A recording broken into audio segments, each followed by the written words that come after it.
হয়তোবা লক্ষ্য করেছেন প্রতিটা ক্লাসে এমন অনেক স্টুডেন্ট থাকে যারা সারাদিন পড়াশোনা করেও পরীক্ষায় খুব একটা বেশি নম্বর পায় না। আবার এমনও কিছু স্টুডেন্ট থাকে যারা এদের তুলনায় অনেক কম পড়াশোনা করার পরেও পরীক্ষায় ঠিকই সবার চাইতে বেশি নম্বর পায়। তো এমনটা কেন হয়? এরা পরীক্ষার খাতায় লেখার সময় ঠিক কোন কোন সিক্রেট টেকনিক গুলো ফলো করে যেটি তাদেরকে এক্সামে সর্বোচ্চ নম্বর অর্জন করতে সাহায্য করে? যদি আপনিও এই বিষয়ে কনফিউজ থাকেন এবং এই গোপন টেকনিকগুলো জানার মাধ্যমে নিজেও পরীক্ষায় সর্বোচ্চ নম্বর অ্যাচিভ করতে চান, তবে আজকের এই ভিডিওটি খুবই মনোযোগ সহকারে দেখতে থাকুন। কারণ আজ এই ভিডিওটিতে আমি আপনাদের সাথে এমন কিছু কার্যকরী টেকনিক শেয়ার করব যেগুলো আপনাকে যেকোনো পরীক্ষায় বেশি নম্বর পেতে 100% হেল্প করবে। তো চলুন শুরু করা যাক। Number 1, practice last 5 years question paper. যেকোনো এক্সামে ভালো করার জন্য আমাদেরকে অবশ্যই বইয়ের সকল ইম্পর্টেন্ট টপিকগুলোকে পড়তে হবে। এক্ষেত্রে বইয়ের সবচেয়ে গুরুত্বপূর্ণ টপিকগুলোকে খুঁজে পেতে যেটি আমাদেরকে সবচেয়ে বেশি হেল্প করতে পারে তা হলো বিগত বছরগুলোর প্রশ্নপত্র। এজন্য আপনি অবশ্যই গত 5 বছরের কোশ্চেন পেপার কালেক্ট করে সেগুলোকে খুব ভালোভাবে পড়ে আয়ত্ত করবেন। এতে করে খুবই কম সময়ের মধ্যে আপনার বইয়ের সকল ইম্পর্টেন্ট টপিকগুলোকে পড়া হয়ে যাবে। ফলে আপনার পরীক্ষার ভয় কেটে যাবে এবং আপনি আরো বেশি কনফিডেন্ট ফিল করবেন। এছাড়া পরীক্ষার হলে কোশ্চেন পাওয়ার পর আপনি দেখতে পাবেন যে ম্যাক্সিমাম প্রশ্নই আপনার কমন চলে আসছে। কারণ পরীক্ষার প্রশ্নপত্রের বেশিরভাগ প্রশ্ন প্রায় বিগত বছরগুলোর প্রশ্নপত্র থেকে রিপিট হয়। তাই সেগুলো ভালোভাবে জানা থাকলে আপনি অবশ্যই পরীক্ষায় বেশি নম্বর পাবেন। Number 2, right answer in sequence.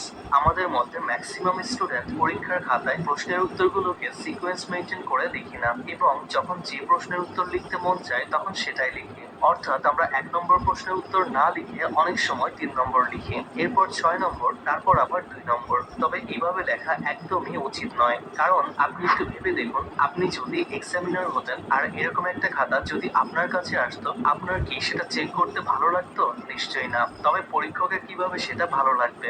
আসলে যে সকল স্টুডেন্টরা সিকোয়েন্স মেনটেন করে উত্তর লেখে তাদের খাতা দেখতে যেকোনো এক্সামিনার খুবই কমফোর্টেবল ফিল করেন। ফলে স্বাভাবিকভাবেই সেই খাতায় অন্যদের তুলনায় 5 থেকে 10 নম্বর বেশি আসে। তাই আপনি অবশ্যই পরীক্ষার খাতায় সিকোয়েন্স মেনটেন করে তবেই লিখবেন।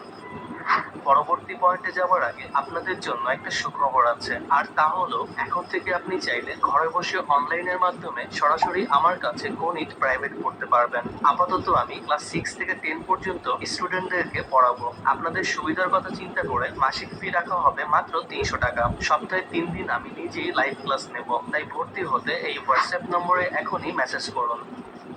Number 3, right long answer in point. ধরুন আপনি পরীক্ষায় কোনো একটা প্রশ্নের উত্তর প্যারাগ্রাফ আকারে লিখছেন আর আপনার পাশের স্টুডেন্টটি ওই একই প্রশ্নের উত্তর পয়েন্ট আকারে লিখছে। এখন আপনার কি মনে হয় এই দুটোর মধ্যে কোন খাতাটি দেখতে এক্সামিনারের জন্য সহজ হবে? কোনটি দেখতে তিনি বেশি কমফোর্টেবল ফিল করবেন? নিশ্চয়ই সেই খাতাটি যেখানে উত্তরটি পয়েন্ট আকারে সুন্দর করে গুছিয়ে লেখা আছে।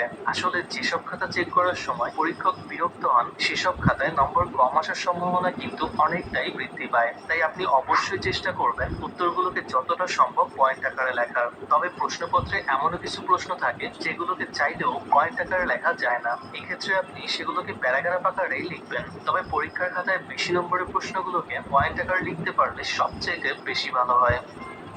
Number 4, manage your time properly.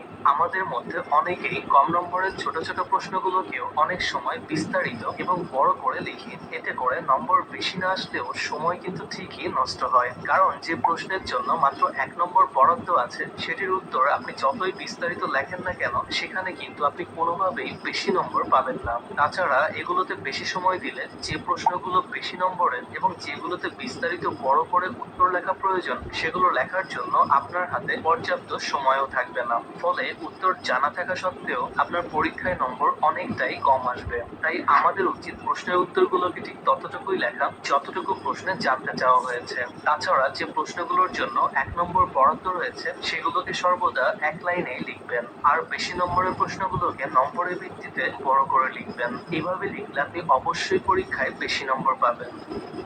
তো বন্ধুরা, এবারে পরীক্ষায় এই টিপস গুলোকে অবশ্যই ফলো করুন। আশা করি একটা বেটার রেজাল্ট পাবেন।